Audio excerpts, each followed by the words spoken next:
አድርገን ደግሞ ዛሬም እንደገና እናመሰግናለን። ጌታ ረድቶን ነው ጤና ሰጥቶን ነው ደግሞ ድጋሚ ተገናኘ ነው። ምናልባት በተለያየ ቻሌንጅ ውስጥ መምጣት በማንችልበት ሁኔታም ሊሆን ይችላል አንዳንዶቻችን የመጣ ነው። ጌታ ስለረዳን በጣም ጌታን እጅግ አድርገን እንባርካለን። ስለነበሩን ከፊታችን የነበሩ የጸሎት የአምልኮ ጊዜ ጌታ የተባረከ ይሁን።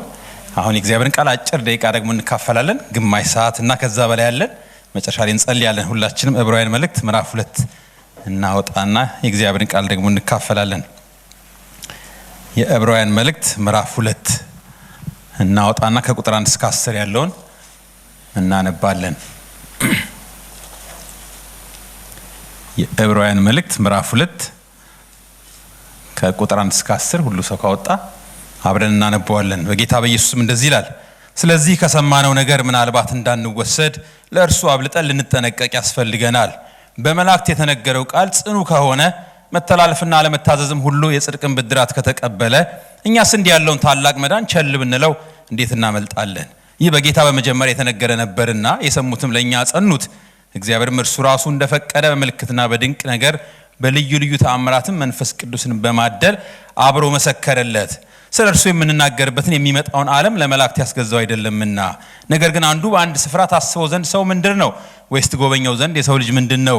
ከመላእክት ይልቅ በጥቂት አሳነስከው፣ የክብርና የምስጋና ዘውድ ጫንክለት፣ በእጆችም ስራ ላይ ሾምከው፣ ሁሉን ከእግሮቹ በታች አስገዛለት ብሎ መሰከረ። ሁሉን ከእግሩ በታች ባስገዛ ጊዜ ያልተገዛለት ምንም አልተውምና፣ አሁን ግን ሁሉ እንደተገዛለት ገና አናይም። ነገር ግን በእግዚአብሔር ጸጋ ስለ ሰው ሁሉ ሞትን ይቀምስ ዘንድ ከመላእክት ይልቅ በጥቂት አንሶ የነበረውን ኢየሱስን ከሞት መከራ የተነሳ የክብርና የምስጋና ዘውድ ተጭኖ እናየዋለን። ብዙ ልጆችን ወደ ክብር ሲያመጣ የመዳናቸውን ራስ በመከራ ይፈጽም ዘንድ ከእርሱ የተነሳ ሁሉ በእርሱም ሁሉ ለሆነ ለእርሱ ተገብቶታልና ይላል። የመልእክቴ ርዕስ ታላቁ ጉብኝት በሚል ሐሳብ ነው የምንካፈለው። ስለ ታላቁ ጉብኝት ነው የምንካፈለው። ምናልባት አንዳንድ ጊዜ ገጥሟችሁ ከሆነ መኪና ድራይቭ ስታደርጉ ከፊታችሁ አንዳንድ መኪኖች የሆነ ነገር ሲገጥማቸው ሊቆሙ ይችላሉ። ምናልባት የሚያቋርጥ ሰው ወይ ደግሞ ሌላ መኪና ይቆሙና እናንተም ትቆማላችሁ እየተከተላችሁ ስለሆነ፣ ወይ ደግሞ ውጭ ከሆናችሁ ትመለከቱታላችሁ ብዙ ጊዜ በህይወታችን። እና ምናልባት ግን ከፊተኛ ያለው መኪና የኋላ ማርሽ ቢያስገባ ነጭ መብራት ስለሚበራ ባለ በሌላ ኃይሉ ከኋላ ያለው መኪና ወይ ክላክስ ያደርጋል፣ እባክህ አንተ ሰውዬ ወዴት ነው ሊል ይችላል። የሚመጣውን አደጋ ስለሚመለከት ማለት ነው። ያኛው አያየውም። ከፊት ያለውን ችግር ለማሳለፍ ነው። ምናልባት ወደ ኋላ የመጠጋት ሐሳብ ካለው አንዳንድ ጊዜ መልእክት የምናስተላልፍበት መንገድ የየራሱ አውድ አለው። ይሄ ሰው በፍጹም የሚራራበት እድል የለውም። ራሱ የሚያስታውቅበት እድል የለውም። እባክህ አንተ ሰውዬ ወዴት ነው የምትመጣው? ዝም ብሎ ሊጮህም ይችላል፣ ስሜቱን ሊገልጥ ይችላል። ምናልባት ግን ከቤት ስትወጡ በራችሁ ላይ መኪና ቢቆም ታንኳኩና ይቅርታ ብራዘር እከሌ ይባላለሁ፣ እዚህ ቤት ነው የምኖረው፣ መኪና ለማውጣት ፈልጌ የተሳሳተ ቦታ ነው የቆምከው፣ ዞር አድርግልኝ። መልእክቶች ሲጻፉ በሁለት አይነት መንገድ፣ አንዳንዴ የተለያዩ ችግሮችን ለማረም ጥያቄዎችን ለመመለስ አንዳንድ መስተካከል ያለባቸው ለማስተካከል ሲፈልጉ የእግዚአብሔር ሰዎች በእግዚአብሔር ፈቃድ የኢየሱስ ክርስቶስ ሐዋርያ ሊሆን የተጠራ ጳውሎስ ለእናንተ ጽፋለሁ በመካከላችሁ መለየት ስላለ ሊል ይችላል።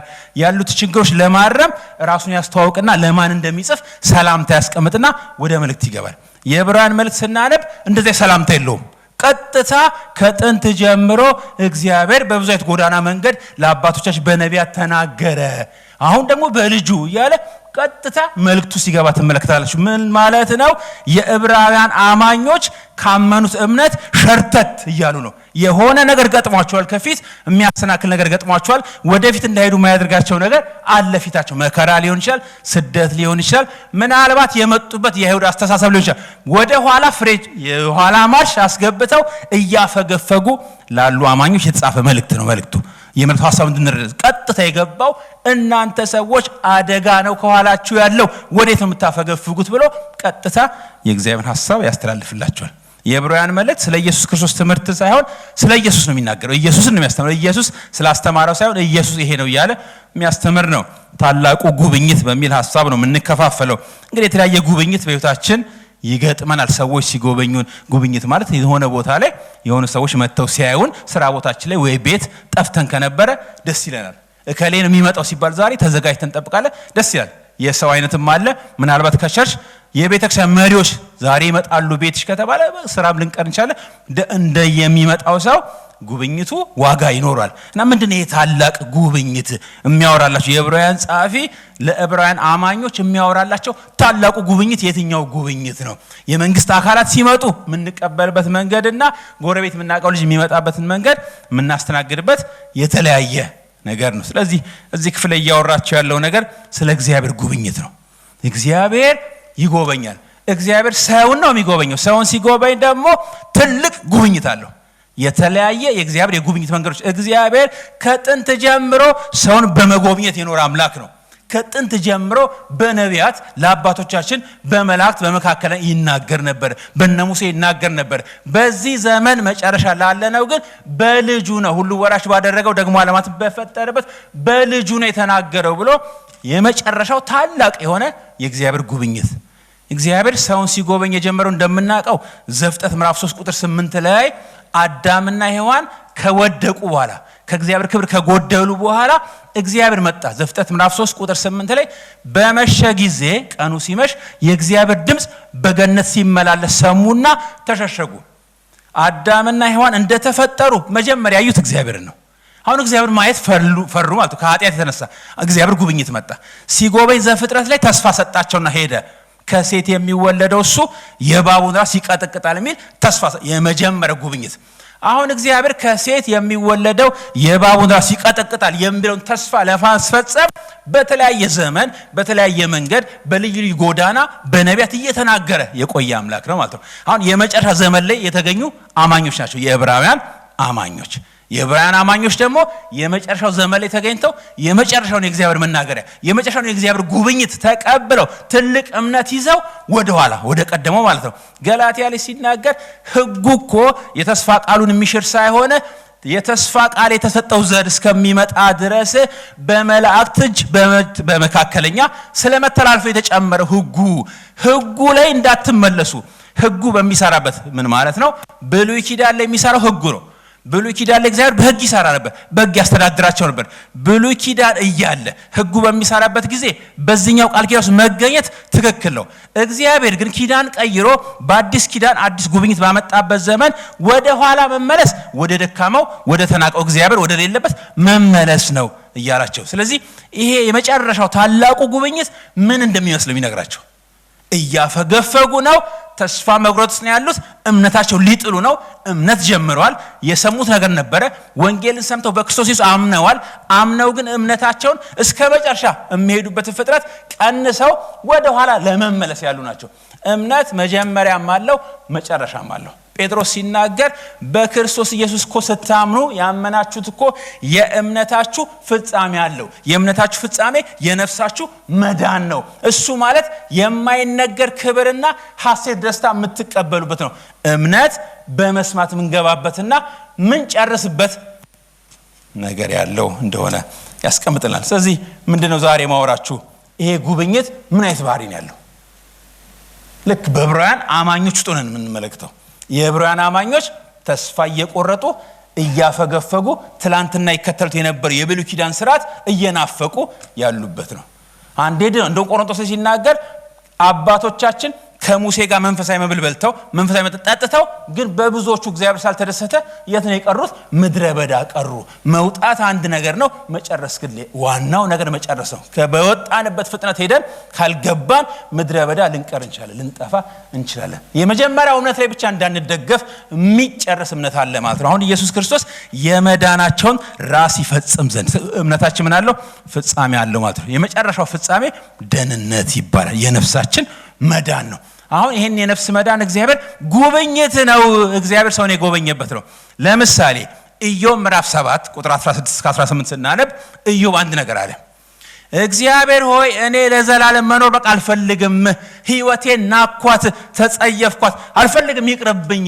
ለምን አንተ እግዚአብሔር ሰውን ለምን ይሄን ያላከበርከው? ለምን ልብን ትጥልበታለህ? ማለዳ ማለዳ ለምን ትጎበኛለህ? ለምን አትተወኝም? እግዚአብሔር ሰውን ሲጎበኝ ኢዮብ የገባበት ከባድ መከራ ስለነበረ የእግዚአብሔር ጉብኝት ዘላለም የሚያኖር ነው። ኢዮብ መከራውን ተመለከተና ይቅርብኝ ዘላለም መኖር የህይወቴ ዘመን እስትንፋሳት ተወኝ እግዚአብሔር ሆይ ለምን ትጎበኘኛለህ? ለምን ልብን ትጥልብኛለህ? የእግዚአብሔር ጉብኝት ዘላለም የሚያኖር ነው። ኢዮብ መከራው ስለበዛበት ዘላለም ይቅርብኝ ጥቂቷን ኢንጆይ ያደርኩኝ ነው። የነበልዳሮስ መጫወቻ ለምን እነ ኤልፋዝ እነ ሶፋር የሚናገሩኝ ነገር እኔ ይቅርብኝ ያለ ቦታዬ ስም እየሰጡኝ ነው። ይቅርብኝ ዘላለም መኖር የእግዚአብሔር ጉብኝት ዘላለም የሚያኖር ነው። ታዲያ ይሄኛው ጉብኝት እዚህ ክፍል የተገለጸው ምንድነው ልዩ ያደረገው? አንድ 3 መሰረታዊ ነጥቦችን እንመለከት። አንደኛ ከርሱ ብሎ ይናገራል። ቁጥር 10 ላይ እንዳነበብነው ብዙዎችን ወደ ክብር ሲያመጣ የመዳናቸውን ራስ በመከራ ይፈጽም ዘንድ ከርሱ የተነሳ ሁሉ በርሱም ሁሉ ለሆነ ለርሱ ተገብቶታል። የመጀመሪያው ይሄ ታላቅ ጉብኝት ከሌሎቹ ጉብኝቶች ከጥንት ጀምሮ እግዚአብሔር በነቢያት በሕግ በነ ሙሴ በመላእክት እጅ በመካከለኛ ሲናገርባቸው ከነበሩት እግዚአብሔር ሰውን የመጎብኛ መንገዶች በጣም የተለቀና የተለየ የሚያደርገው ከርሱ ነው የመጣው። ከራሱ ከእግዚአብሔር የጀመረ ነው። የመጀመሪያው ጉብኝቱን ታላቅ ያደረገው ከራሱ ከእግዚአብሔር እንደተነጋገርነው የመንግስት አካላት ቤታችን ሲመጡ በጣም ደስ ይለናል። ዋናው የመንግስት አካል ደግሞ ከርሱ ሆነ መንግስት ልኮን ነው። ጠቅላይ ሚኒስትሩ ልካውን የመጣው ሲባል በጣም ደስታችን ይጨምራል፣ ቫልዩን ሰጥቷል። እዚህ ክፍል ላይ ጻፊው እየነገራቸው ያለው መጀመሪያ ይሄን ጉብኝት ታላቅ ያደረገው ከእርሱ ከእግዚአብሔር የመጣ ነው። ሌላ የሚጎበኝ የለም። የሰው በጎ ፈቃድ አይደለም ሊጎበኘን ሰውን የመጣው። አንደኛ ቆሮንቶስ ምዕራፍ 8 ላይ ጳውሎስ አንድ ነገር ይላቸዋል። ለሰዎች ብዙ መላእክት ብዙ አማልክት እንዳሉ ይታሰባል፣ በሰማይ ሆነ በምድር ግን ለኛ ከእግዚአብሔር በቀር ነገር ሁሉ ከርሱ እኛም ከርሱ ከሆነን ከአንድ አምላክ ከአብ በቀር ማንም የለም። ደግሞ ነገር ሁሉ በእርሱ በኩልና እኛም በእርሱ የሆነን ከአንድ ጌታ ከኢየሱስ በቀር ማንም የለም። አንድ አምላክ ነው የምናውቀው፣ ሰውን የሚጎበኝ አምላክ፣ ሰው ላይ ልቡን የሚጥል ሰው ይሻለኛል ከተፈጠሩ ፍጥረት በሙሉ ሰው ይበልጥብኛል ብሎ የሚጎበኝ ለዘላለም አኖረዋለሁ ደህንነት እሰጠዋለሁ የሚል እግዚአብሔር ብቻ ነው። ትልቅ የሚያደርገው ጉብኝቱን ከራሱ ከእግዚአብሔር መምጣቱ ምንጩ እግዚአብሔር ነው ይለናል መጽሐፍ ሲናገር። እነ ዮናስ ትንቢተ ዮናስ ምዕራፍ 2 ላይ ዮናስ የመጨረሻ ሰዓት ላይ አንድ ነገር አለ። እግዚአብሔር ሆይ አመሰግናለሁ አለ። በብዙ ስቃይ ውስጥ በብዙ ማጉረምረም ውስጥ ወደ ምድር ታችኛው ተወረወርኩኝ ጠፋሁኝ አለኩኝ የሚለው ዮናስ መጨረሻ ላይ እኔ ግን ለእግዚአብሔር ምስጋናን ሰዋለሁና ደህንነት ከእግዚአብሔር ዘንድ ነው አለ። ደህንነት ከእግዚአብሔር ዘንድ ነው ሲል እግዚአብሔር አሳ ነባሪውን አዘዘውና ዮናስን ተፋው። ዮናስ ደህንነት ያገኘው እግዚአብሔር ባዘጋጀው አሳ ነባሪ ነው። የሚያዘጋጅ እግዚአብሔር ነው። ይሄን ጉብኝት ያመጣው እግዚአብሔር ነው። ትልቅ ጉብኝት ተጎብኝታችሁ እንዴት ጉብኝቱን ትታችሁ ወደ ኋላ ትመለሳላችሁ እያለ ይጽፍላችኋል። ጉብኝቱ የተዘጋጀው ከእግዚአብሔር ነው እያላቸው ነው። እንደውም ሙሴ ዳዊት ሲናገር ሌላ ክፍል ላይ መዝሙር ምዕራፍ 40 አካባቢ ላይ ዳዊት ቤርሳቤ ጋር ገብቶ ጌታን ካሳዘነ በኋላ መዳን ፈለገ፣ ከእግዚአብሔር ጋር መታረቅ ፈለገና ቁርባንን አልወደድክም፣ መስዋዕትን አልወደድክም፣ የሚቃጠል መስዋዕትማ እሱ አይሆንም፣ ልብ ነው የምትፈልገው አንተ አለና መዝሙር 51 ላይ አቤቱ ንጹህ ልብ ፍጠርልኝ። ቅድም ዘማሪዎች ዘምሩ ነበር። ንጹህ ልብ ፍጠርልኝ፣ የቀናውን መንፈስ በውስጥ ያድስ፣ ቅዱስ መንፈስን አትውሰድብኝ። በንጹህ ልብና በሚንቀጠቀጥ ልብ ነው ወደ አንተ የምታዘጋጅ ልብ ነው አለ። እኔ ማዘጋጀው መስዋዕት ካንተ ጋር ያስታርቀኝ፣ ደህንነት አያመጣም፣ አትጎበኘኝ። መስዋዕት ስላዘጋጀውልህ የሚቃጠል ቁርባንና የኃጢአት መስዋዕት ስሰዋልህ እሱ አንተን ደስ አያሰኝም፣ እሱ አንተን አያመጣህም። ደህንነት የሚሰጠኝ የመጨረሻው ጉብኝት የተዋረደ ልብ ነው። እሱ ደግሞ አንተ ነው የምትፈጥረው። ልቤ እኔ ውስጥ ብትሆንም እንደፈለኩ መልካም አላደርጋትም፣ አቤቱ ንጹህ ልብ ፍጠርልኝ። አሁን ልቤ ላይ ህጉን ትጽፋለህ። እግዚአብሔር ደህንነት ሲያመጣ ጉብኝት ሲያመጣ ንጹህ ልብ ይፈጥረናል ማለት ነው። ዕብራውያን 10 ላይ እንደውም ተናገረ። ይሄንን ቃል አመጣና ወደ ዓለም በገባ ጊዜ መባንና ቁርባን መስዋዕትን አልወደድክም። ለምን? የፍየሎችና የበጎች የኮርማዎች ደም ኃጢአትን ሊያስወግድ ስለማይችል ስጋን አዘጋጀልኝ ያለ። ደህንነት የመጣው የዘላለም ሕይወት የመጣው እግዚአብሔር ባዘጋጀው ነው፣ ከእርሱ የመጣ ነው። ስለዚህ ጉብኝቱ በጣም ታላቅ ነው። የዕብራውያን ሰዎች እንዴት ወደ ኋላ ትመለሳላችሁ? ከእግዚአብሔር እኮ የመጣ ነው። ከጎረቤት እኮ የመጣ ጉብኝት አይደለም፣ ከእግዚአብሔር ነው ምንጩ እያለ ይነግራቸዋል። ክብር ለኢየሱስ ይሁን። ጠቅላይ ሚኒስትሩ ናቸው የመጡት። ጉብኝቱ ደብዳቤ የመጣው ከጠቅላይ ሚኒስትር ነው ማለት ከከንቲባ አይደለም ማለት ነው። አንደኛ እሱን ይነግራቸዋል። ሁለተኛ ጉብኝቱን ታላቅ ያደረገው ነገር ምንድነው ስንል በእርሱ ነው የመጣው ይላል። ጉብኝቱ በእርሱ የመጣ ነው። አንደኛ ከእርሱ ነው፣ ሁለተኛ በእርሱ ነው። ታስበው ዘንድ ሰው ምንድነው? ትጎበኘው ዘንድ የሰው ልጅ ምንድነው? ዳዊት የተናገረው መዝሙር ምዕራፍ 8 ላይ ነው። መዝሙር ምዕራፍ 8 ከቁጥር 4 እስከ ቁጥር 6 ላይ አንድ ነገር አለ ዳዊት። ሰማያትን አየሁኝ ምድርን ተመለከትኩ፣ አቤቱ በምስጋና ተሞልተሃል፣ በሰማይም በምድርም የተመሰገንክ አምላክ ነህ። ፍጥረታት ሳይ በጣም የሚደንቁ የጣቶችን ስራ ሳያቸው ጨረቃ ከዋክብት በጣም የሚገርሙ ናቸው። ይህን ሁሉ አይቼ አድንቄ ሳልጨርስ ዞር ስል ሰው ላይ ነው ልብ ያለው። አንተ የምታስበልጠው ሰውን ነው። ከነዚህ ግዙፍ ፍጥረታት ጣቶች ከሰሯቸው ከሰማይና በምድር ላይ ካሉ ፍጥረታት በሙሉ ሰው ይበልጥብሃል። ከዛ ይህን ተቀኘዋልና ዳዊት ታስበው ዘንድ ሰው ምንድን ነው? ትጎበኘው ዘንድ የሰው ልጅ ምንድነው? ሰው ላይ ልብን ያስጣለ። ዕብራውያን መጣና አሁን ያነበብነው ክፍል ላይ ከመላእክት ይልቅ እጅግ ጥቂት አነሰ። መዝሙር ላይ እጅግ ጥቂት አንሶ የነበረውን ኢየሱስ ይላል። እዚህ ክፍል ላይ ጥቂት አንሶ የነበረው ኢየሱስ በኢየሱስ ክርስቶስ በኩል ነው ጉብኝቱ የመጣው። ጉብኝቱን ታላቅ ያደረገው በኢየሱስ በኩል ነው። ሰው ሆኖ ከመላእክት እጅግ ጥቂት ያነሰው ስጋ ለብሶ ስለኛ ኃጢአት ለሞት የኃጢአትን ዋጋ ለመክፈል ሰው ሆኖ ነው የመጣው። ጠቅላይ ሚኒስትሩ እኔ ቤት ሳያስገባቸው እስከነ ቤታቸው እኛ ሰፈር ስለማይገቡ ከቤታቸው ወረዱና እንደኔ በእግራቸው ገቡ። እዚህ ክፍል እንደሚነግረን ወንድሞቹ ብሎ ሊጠራባቸው አላፈረባቸውም። ኢየሱስ ክርስቶስ ሲመጣ የመላእክት ዘር ይዞ አልመጣም፣ የአብርሃምን ዘር ይዞ ነው የመጣው። ሰው ሆኖ ነው የመጣው። ጉብኝቱ በሰው ነው የመጣው። አምላክ በአምላክነቱ ቢገለጥ እንተላለፍ ስለነበረ ራሱ እግዚአብሔር ሰው ሆነና መጣ። ታዲያ ታላቅ ጉብኝት አይደለም ወይ? አስቡ። ጠቅላይ ሚኒስትሩ እቤት ቁጭ ብለው እኔ እዛ ወረዳ ጋር ሲሄድ ማለት ነው የወረዳ መሪው መታወቂያ በሰጠኝ ብዬ ጠቅላይ ሚኒስትሩ እቤት ቁጭ ብለው እኔ ከንቲባ በሰጠኝ ቦታ ብዬ በጣም እኮ የሚያሳዝነው ጠቅላይ ሚኒስትሩ ሊጎበኙኝ እቤቴ ሆነው እኔ ውጭ ይፈልጋለሁ። ያዛ ቀበሌ ላይ ያንገላታሊ ዛሬ ቢራራልኝ። የዕብራውያን ተደራሲያን እንደዛ ነው የሆኑት። የሚጎበኘው እግዚአብሔር በክርስቶስ ኢየሱስ በኩል ልባችሁ ገብቶ ሰው ሆኖ ከመላእክት በጥቂት ያነሰው በኋላ እናንተ ከመላእክት በላይ ሊያደርጋችሁ ነው። በኋላ እናየዋለን። ይሄ ሰው ሆኖ የመጣው ኢየሱስ ክርስቶስ የእግዚአብሔር የመጨረሻ ጉብኝቱ ነው። ጉብኝቱ ታላቅ ያደረገው ምንድነው ስንል በእርሱ ነው የመጣው። አንዱና ገብርኤል መልአክ አይደለም የላከው ራሱ እግዚአብሔር። ምን ማለት ነው? አላወለቀውም። ጠቅላይ ሚኒስትሩ ከቤቱ ወጡና ከኔ እኩል ለመሆን አብረው ቤቱ ገቡ እንጂ ጠቅላይ ሚኒስትራቸው አልተውትም። ኢየሱስ ከአብ ጋር መተካከልን ሳይቀማ ማለት ነው። እንደውም ቆላስይስ 2 ላይ ሲናገር በእርሱ የመለኮት ሙላት ሁሉ በሰውነት ተገልጦ ይኖራል። የመለኮት ሙላቱ ሳይቀንስ ማለት ሳይሸራረፍ ሙሉ መለኮት ነው ቤቴ የገባው። ሰው ሲሆን መለኮትነቱ አልተወውም። እግዚአብሔር ራሱ የመጣበት ጉብኝት ነው ይላቸዋል። ታዲያ ከዚህ በላይ ማን ሊመጣላችሁ ነው? ወደ ኋላ የምታፈገፍጉት ወደ ኋላ የምትመለከቱት ምን አይነት ጉብኝት በሕይወታችሁ? እግዚአብሔር ሰውን የጎበኘው ራሱ የወረደበት ነው። መለኮት ሰው የሆነበት ነው። ፍጹም ሰው ፍጹም አምላክ ሆኖ የተገለጠበት ነው። ሐዋርያት ሥራ ምዕራፍ 7 ላይ እስጢፋኖስ ሲናገር ሙሴ ወደ ወንድሞቹ ጋር ወደ እስራኤላውያን የእግዚአብሔርን ጉብኝት ይዞ መጣ። ነገር ግን እግዚአብሔር ደህንነት በእርሱ እንደሰጣቸው እነሱ አያውቁም ነበር።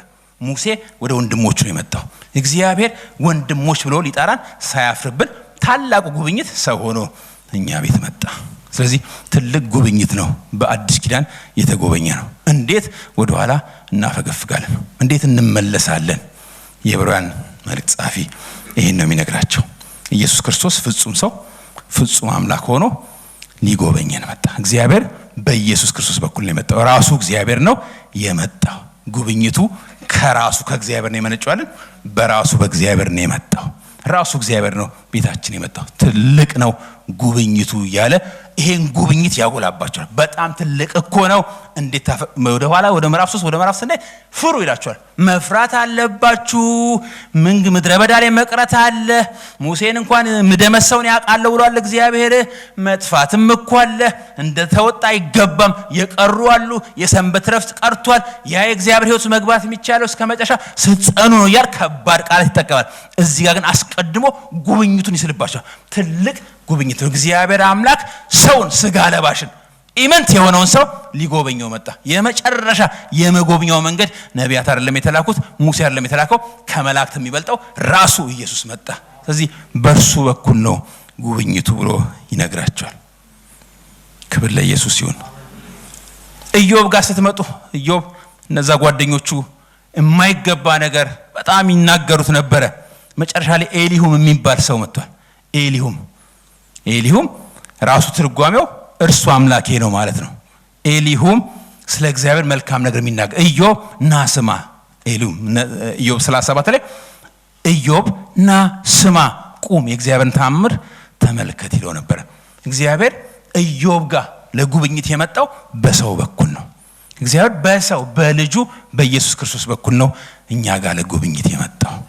ክብር ለኢየሱስ ይሁን። ሶስተኛ ለእርሱ እንድንሆን ነው። ጉብኝቱን በጣም ትልቅ የሚያደርገው ለእርሱ ነው። ከእርሱ ነው፣ በእርሱ ነው፣ ለእርሱ ነው። መጨረሻ ለእርሱ ክብር እንድንሆን ነው። ለእኛ ክብር እንድንሆን ታላቅ ነው ጉብኝት ስንል ለእርሱ ክብር። እንዴት ነው ለእርሱ ክብር የምንሆነው? ድጋሚ ይመጣል ጌታ። እነ ፊልጵስዩስ ምዕራፍ 3 ቁጥር 20 ላይ እንደምታውቁት እኛ ሀገራችን በሰማይ ነው፣ በምድር አለ። ከሰማይ የሚመጣ ምን እንጠብቃለን? መድኃኒት እንጠብቃለን። ያ መድኃኒት ሲመጣ ምን ያደርጋል? ሁሉን ለራሱ ማስገዛት በሚችልበት አሰራር ክቡር ስጋውን እንዲመስል የተዋረደው ስጋችንን ይለውጠዋል። የመጨረሻው የነፍሳችን ደህንነት የሚፈጸመው እሱን በመምሰል ነው። ለሱ ክብር ነው የምንሆነው። እሱን ማየት እንችላለን። እሱን መስላለን፣ እሱን እናያለን ማለት ነው። እንዴት ነው እሱን የምናየው? ሁለተኛ ቆሮንቶስ ምዕራፍ 3 ቁጥር 18 ላይ ጳውሎስ አንድ ነገር በጣም የሚገርም ነገር ይናገራል። በብሉይ ኪዳን የነበሩ ሰዎች የእስራኤል ሕዝብ ሙሴ ዘጸአት 34 ላይ ከእግዚአብሔር ጋር ሲነጋገር በሲና ከእግዚአብሔር ጋር ህብረት ሲያደርግ እግዚአብሔር ይመስል ነበር። ከእግዚአብሔር ጋር በቆየ ጊዜ እግዚአብሔር ስለሚመስል ይወርዳል። ከተራራው ሲወርድ ፊታቸው ይሸፈን። ለምን? እግዚአብሔር ማየት አይችሉም። ያላቸው የህይወት ማንነት እግዚአብሔር እንዲያዩ ስለማያደርጋቸው ያንን ክብር ይሸፈን ነበር። እናንተ እኮ የአዲስ ኪዳን አማኞች ናችሁ፣ በመጋረጃ በማይከደን ፊት የክርስቶስ ኢየሱስ ክብር ይዛችሁ በዕለት ወደ ዕለት እየተቀየራችሁ ትሄዳላችሁ። ከመንፈስ እንደሚደረግ ያንን መልክ ለመምሰል እንደ መስታወት እያብለጨለጫችሁ ከክብር ወደ ክብር ትለውጣላችሁ። ምን ማለት ነው? መስታወት ነው የምትሆኑት። መጨረሻ ላይ የሚመጣ አለ ይላል። የሚመጣውን ዓለም ለመላእክት ያስገዛው አይደለም ማለት ለእናንተ ነው የሚመጣው ዓለም የሚገዛው። እንዴት ነው ለእናንተ? አሁን ያሉት መላእክቶች ጥቂት ይበልጡናል። ኢየሱስ ክርስቶስ ስለኛ እኛን ለማስበለጥ ስለኛ እጅግ ሰው ከመሆኑ የተነሳ ስጋ ከመልበሱ የተነሳ መሞት ስለተገባው አንሶ ነበር ጥቂት። ያነ ሰው እኛ ለዘላለም እንድንበልጥ ነው። የሚመጣው ዓለም ላይ የምትበልጡት እናንተ ናችሁ። የሚመጣው ዓለም ላይ የምትበልጡት ለእግዚአብሔር ክብር ስትሆኑ። ለእግዚአብሔር ክብር ማለት እግዚአብሔርን በማሳየት ማንነት የእግዚአብሔርን ባህሪ በእናንተ ነው የሚገለጠው። እንዴት ነው የሚገለጠው? እንደ መስታወት ታብለጨልጫላችሁ። የዕብራውያን ጸሐፊ ምን አላቸው? ብዙ ልጆችን ወደ ክብር ሲያመጣ የመጨረሻው ክብር ሁላችን ከእርሱ ጋር ህብረት ስለምናደርግ ነፃ የሆነ ግንኙነት ስለሚኖረን እሱን እንመስላለን። እኔ እህቴን ስመለከት እሷ ለእኔ መስታወት ነች። ስለዚህ እሷ መስታወት ላይ ስመለከት የጌታ መልክ ነው ማየው። በሌላ አማርኛ እኔ ላይ ያለው የጌታ መልክ ነው። እሷ ወንድሟ ስታይ የጌታ መልክ ነው የምታየው። የእኔ መስታወት ጌታን እንዴት ነው ማየው? መልኬን ማየው። ጌታን አውቀዋለሁ፣ ፊት ለፊት አየዋለሁ፣ አወራለሁ። ራሴን መልኬን እንዴት ነው ማየው? እህቴ ላይ ነው ማየው። እህቴ መስታወት ነች ለእኔ። እህቴን ስመለከት ማን ነው ማየው? ጌታን ነው ማየው። ስለዚህ ማን መስያለሁ? ጌታን መስያለሁ። የመጨረሻው ለእርሱ ክብር የምንሆንበት ነው። ከእርሱ መጥቶ በእርሱ በኩል ለእርሱ እንድንሆን ነው። ስለዚህ ጉብኝቱ ምንድነው? በጣም ታላቅ ነው ማለት። ማንም ይህን መልክ የሚሰጠን የለም። ማንም ለእግዚአብሔር ክብር እንድንኖር የሚያደርግ መጨረሻ ጌታን በማየት እንጨርሳለን። ደህንነታችን በመስማት ነው የጀመርነው፣ በማየት እንጨርሳለን። እያላችሁ ያለው ምንድነው? እንዴት ችላ ትላላችሁ? በመላእክት የተነገረው ቃል አለመታዘዝና መተላለፍና አለመታዘዝ የጽድቅን ብድራት ከተቀበለ ይሄን ታላቅ እናንተ ደግሞ እምነታችሁ ይሄን ታላቅ መዳን ቸላ ብትሉት አስቡት ምን እንደሚጠብቃችሁ።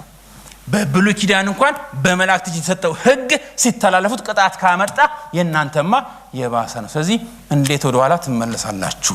ይሄን ታላቅ ጉብኝት ተመልከቱት። በመስማት ከሰማችሁት ነገር ምናልባት ዞር እንዳትሉ ነው። እንዞር ምናልባት ከሰማችሁት ነገር የሰማችሁት ደህንነት አለ፣ የዘላለም ሕይወት አለ።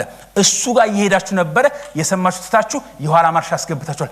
እንዴት ታላቅ ጉብኝት ትታችሁ እንዴት ወደ ኋላ ትመለሳላችሁ? የመጨረሻው ጉብኝት እግዚአብሔርን የምንመስልበት ነው።